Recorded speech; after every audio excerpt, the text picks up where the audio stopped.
Nick Santos was born in Norwich, England, but he was raised in a Greek family.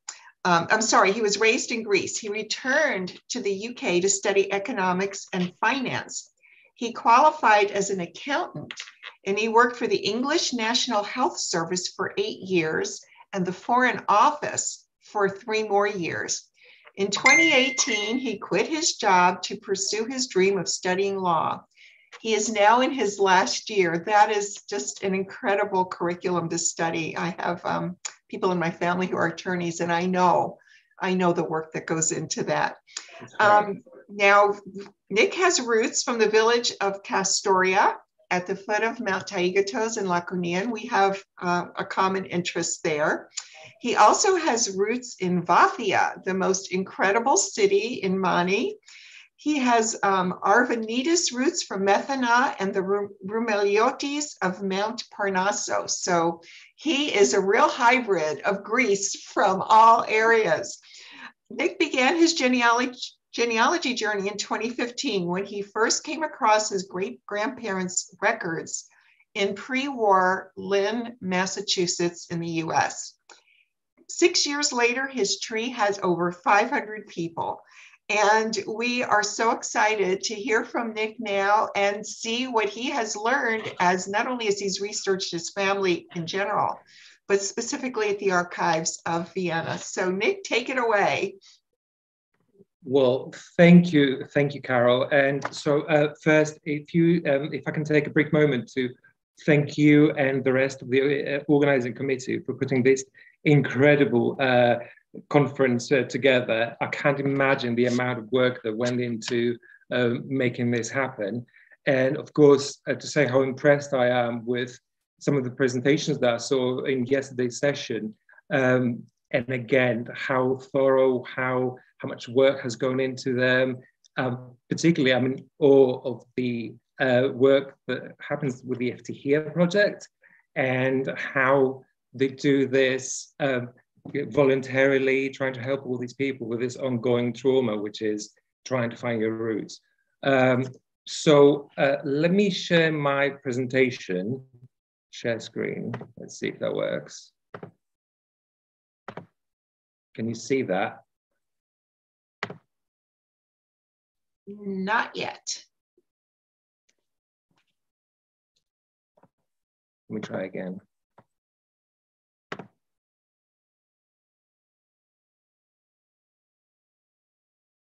Yeah. So as the title gives it away, this presentation is about the Venetian Archives. But what I was going to say is that, as Carol has already said, I'm not a genealogist. This is just a hobby.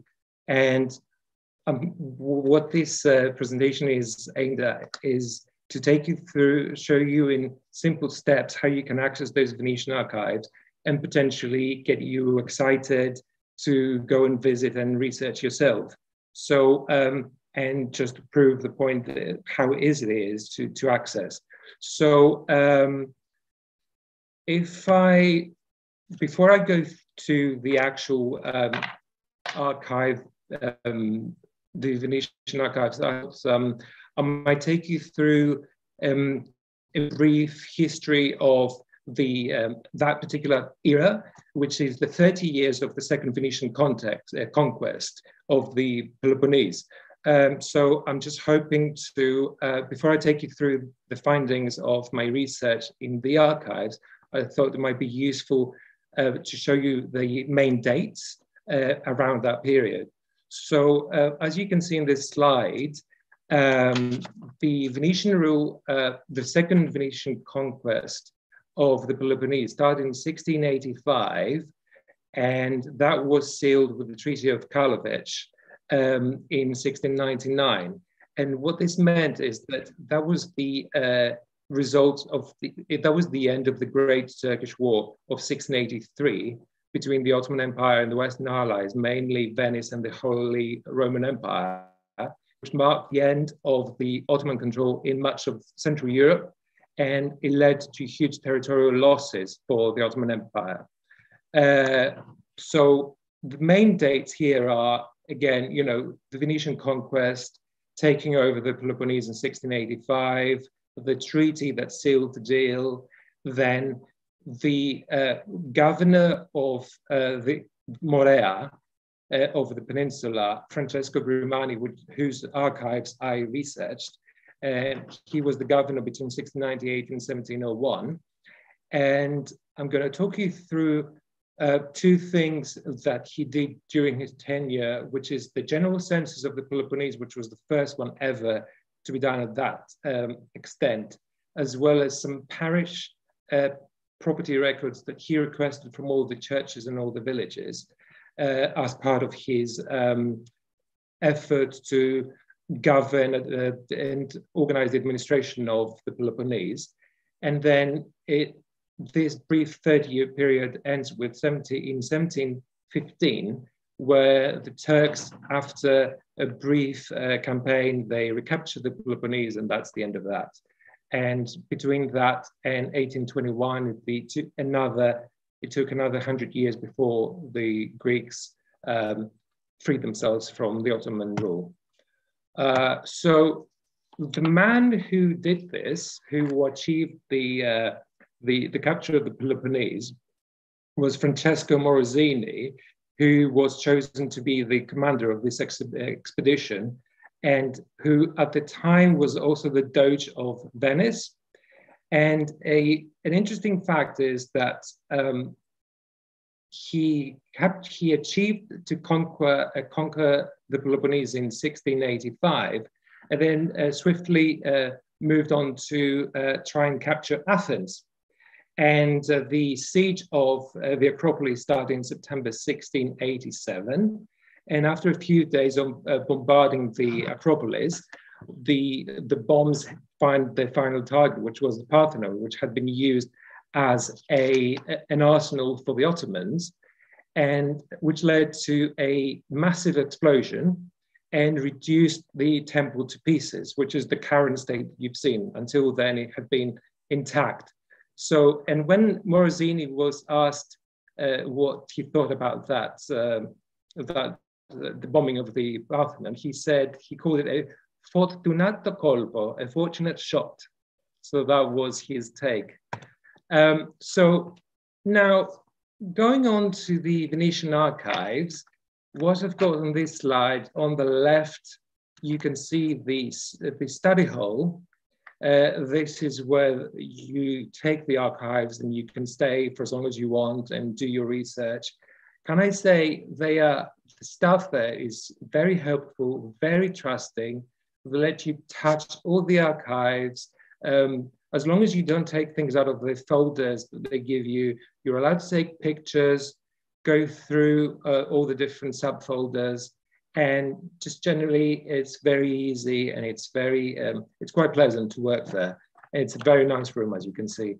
So at the top, I've written down the dates and hours that you can visit. So you can see that the study hall is open until 6 p.m. Tuesdays and Fridays, and then 2 p.m. the rest of the week. But then the material can only be collected up to 1 p.m. And my advice to you would be, if you decide to go, is go as soon as you can, go before 9 a.m., request your materials. What happens is you put on your request, and then you have to wait an hour. And then the materials come and they call your name, and you can take your folder and go to the study hall. And you can stay as long as you want. And then at the end of the day, you can return the folder. And if you want to come the next day, you don't have to wait. They keep them on a shelf, and then you can go back and pick them up, and without having to wait this 1 hour window for this 1 hour window. So you can see that pin is where the archives are, and that's the central station in Venice. I think this is a 10-15 minute walk. So it's all very close, very well connected. And that's the address and the website. The website is all in Italian, unfortunately, but if you use Google Translate, maybe you can navigate through and find some information there, but it's not. None of this material that I'm going to show you is digitized. You have to physically go to the archives to access them. So that's the only downside. So what you do is, this is something that I picked out of, so when I went there, I copied the transcripted general list of folders that existed in the Grimani archive. And this is just, just some of them. And the yellow ones are the ones that interested me particularly. But as you can see, they go on and on and on. And the way that the archive is organized, you can see on the left column, you have something that's called the busta, which means bucket.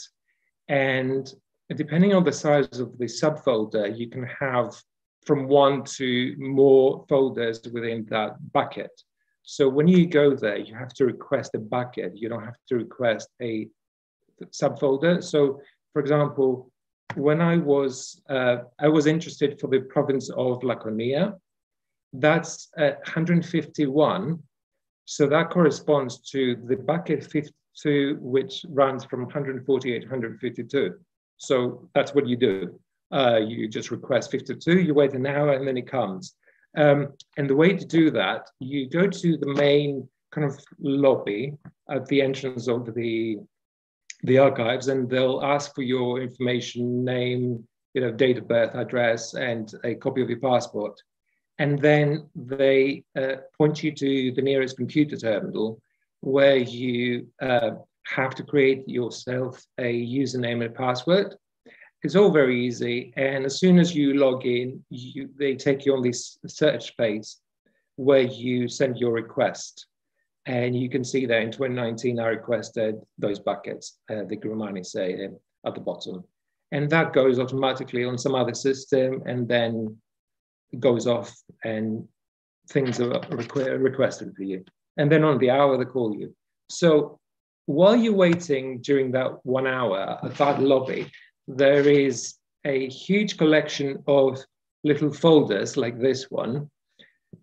Some of them are just indices of all the different archives that they have, but some others have maps and graphs from all the Venetian conquests.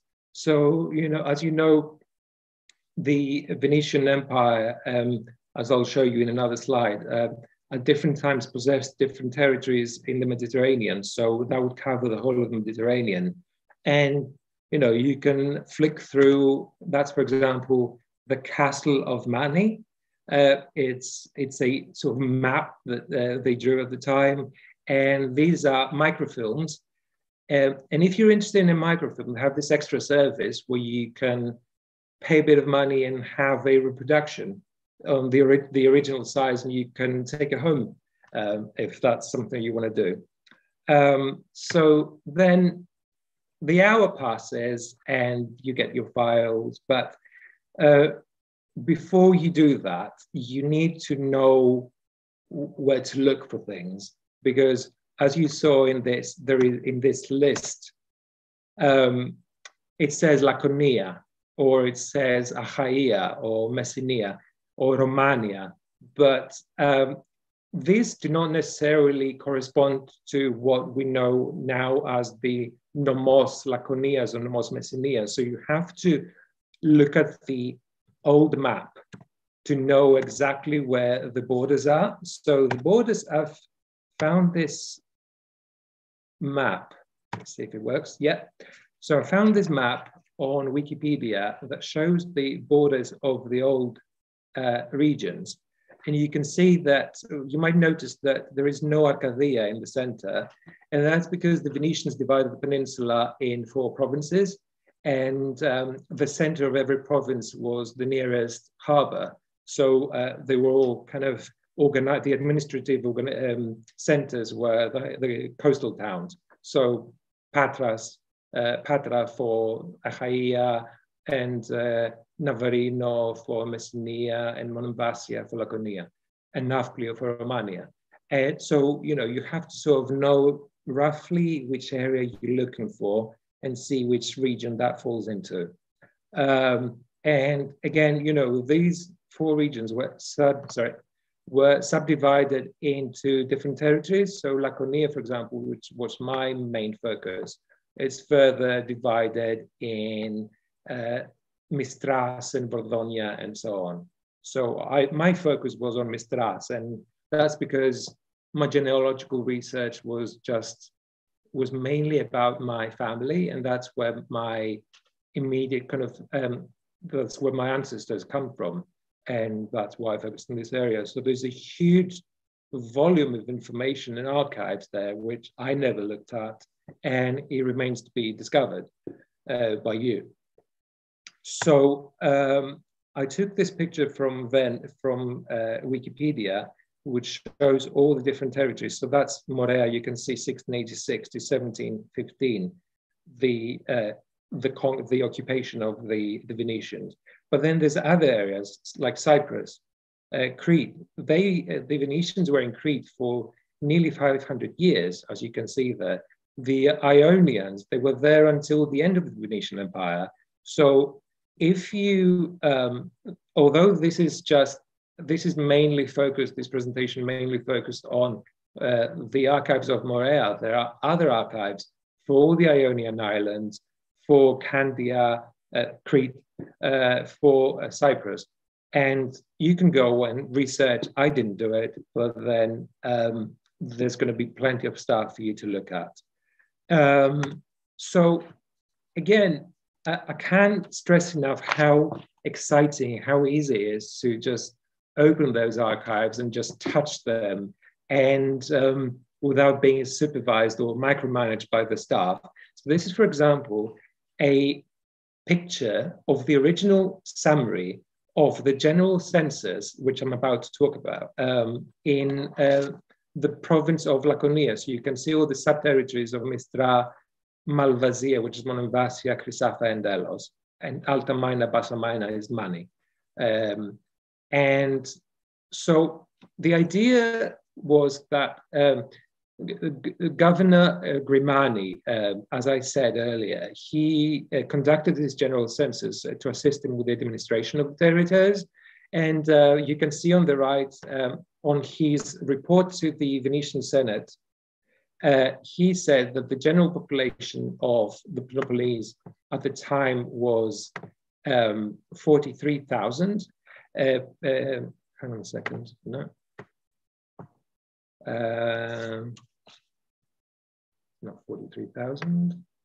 177,000 souls, 43,000 families, divided into 94,000 men and 83,000 women. So there is a ratio of 113 men for every 100 women, and the average family unit would consist of 4.08 people. So small families, and only a handful of bigger towns that had more than 1,000 people in population. So they're very, very agricultural society with small villages and small communities. So that's a summary of what some of the villages of the territory of Mistra look like in that census. So that's, for example, Castagna, which is my grandmother's village, and as Carol mentioned. And you can see here that it gives you a number of the families of the village. So Castagna would have had 62 families, and these are the men by age group, and then the women by age group. And my favorite fact about this table is that although the age groups go up to 50 and 60 for men and then old, vecchi, for women, it goes up to 50, and then anything over 50 is old. So a bit of sexism there, which, I'm sure it has an explanation, but, just another interesting little fact from the archives. So if I now show you some of the actual files that I found in those folders. So even though I said that the Venetian rule started in 1685, in those folders, there were documents that predated the conquest. So you can see, for example, this folder said letters in idioma, in Greek language in 1639, And you can see that's just one example. It's in Greek. The script is very difficult to read and quite dense. But I took a picture of it because I just love the signatures. And, it's just yet another piece of source of information that you can tap into. And then,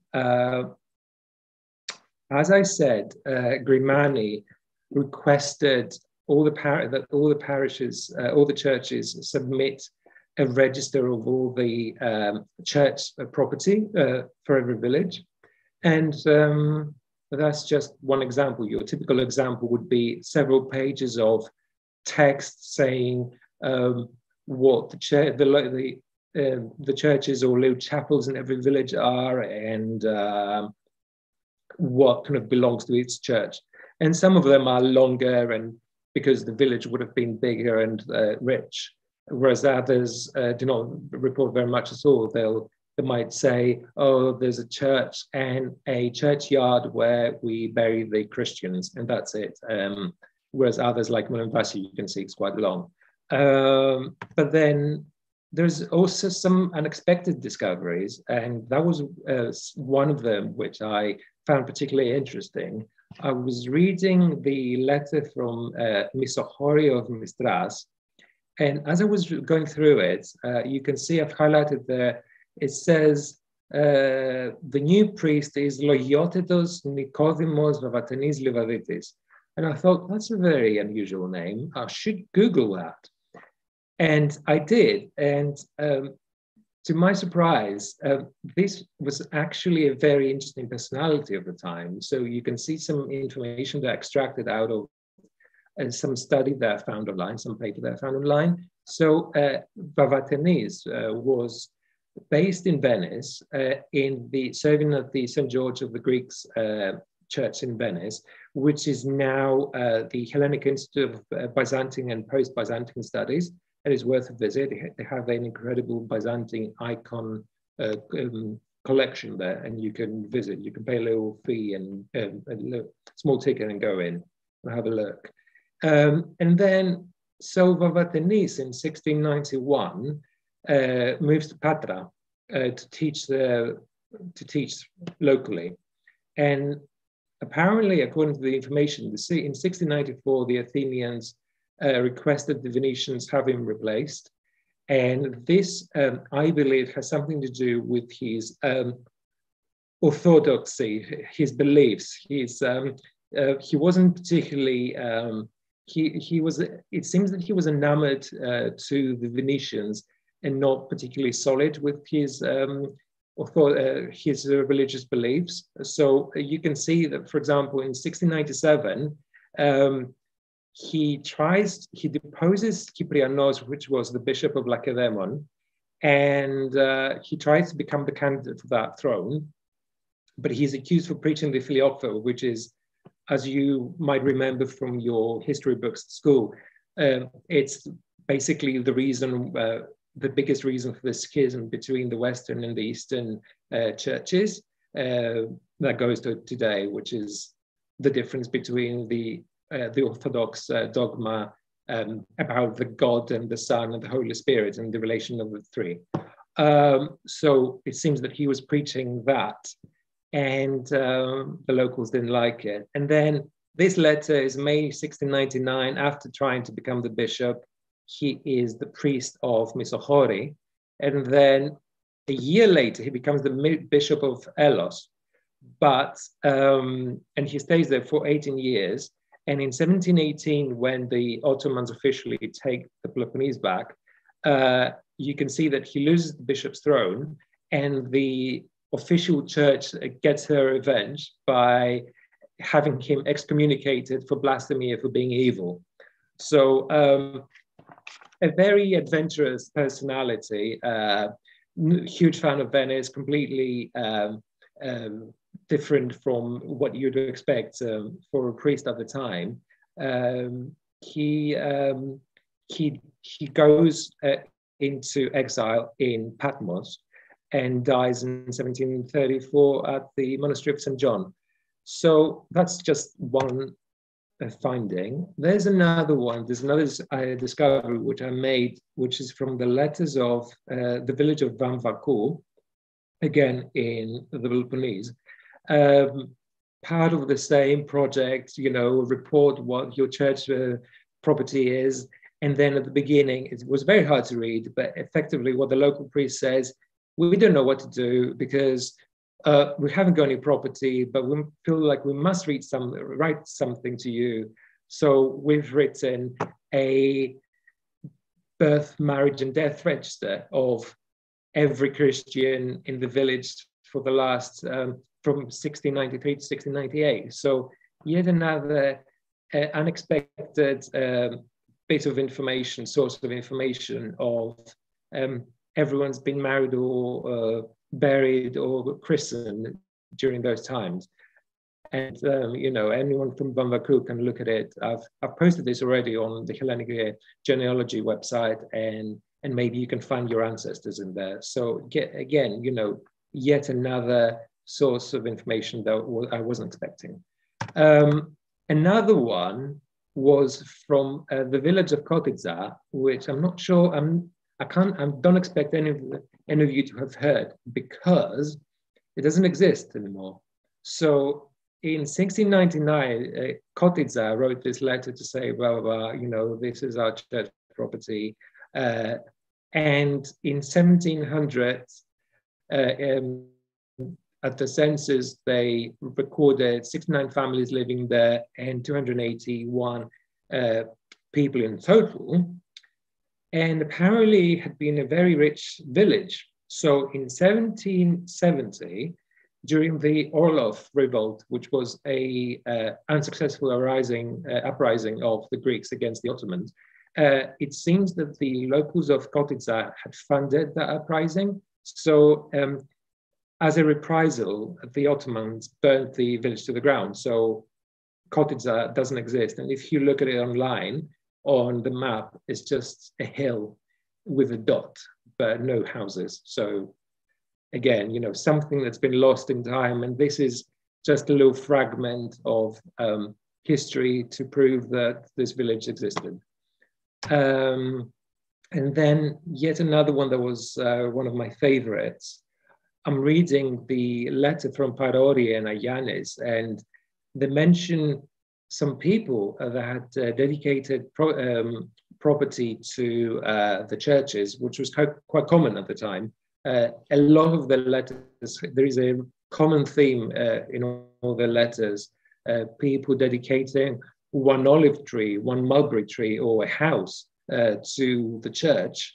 And these were people that were religious converts, so Muslims that had converted into Christianity. So there is the woman Zahara Korakina dedicating, 3 mulberries to the church, or this very rich, it appears, convert Georgios Hadzakis, who dedicates a whole house for his memorial service with a will. And just another bit of information which you can find in those letters. So what I thought I would do is make a list of all those letters that are currently in my possession, and feel free to take a picture of this. I'm sure we can upload the whole PDF, the whole presentation on the website. But these are all the villages that I've got. You can see that it's only a small list because, as I said, I didn't think I would need any more. My focus was just Taygetus. But I'm happy to share any of these, but obviously that's just a tiny fraction of what's available at the Venetian Archives. And I would urge you to think of visiting or maybe organizing for someone to go and share this knowledge. I don't know how. I'm just giving ideas here. But then this is all I've got. And yeah, so that was all of it. That was the presentation. Thank you very much for your time. I couldn't see your comments, if there were any comments or questions, but I'll be happy to take any questions after the session or in the following days. This is my email here at the bottom. So feel free to contact me, and I'll try and help in any way I can. Thank you very much for your time. Nick, this was incredibly enlightening. I've seen a couple of comments in the chat where I have to go to that archive. So my proposal is that we get some Greek ancestry, Hellenic genealogy geek folks and plan a research trip there. You have opened up something that many of us had heard of, but we just didn't realize how accessible it was. And that is the work of Franesco Morizzini and the Grimani census. Everybody hears about the Grimani census as soon as you start doing research, but I didn't realize how accessible these documents are. I cannot thank you enough for your time today, for putting this presentation together, for being willing to share what you've learned with us. I think you have opened up a whole new door of discovery for many of us who are ready to jump into the next level of research. Thank you so much, Nick.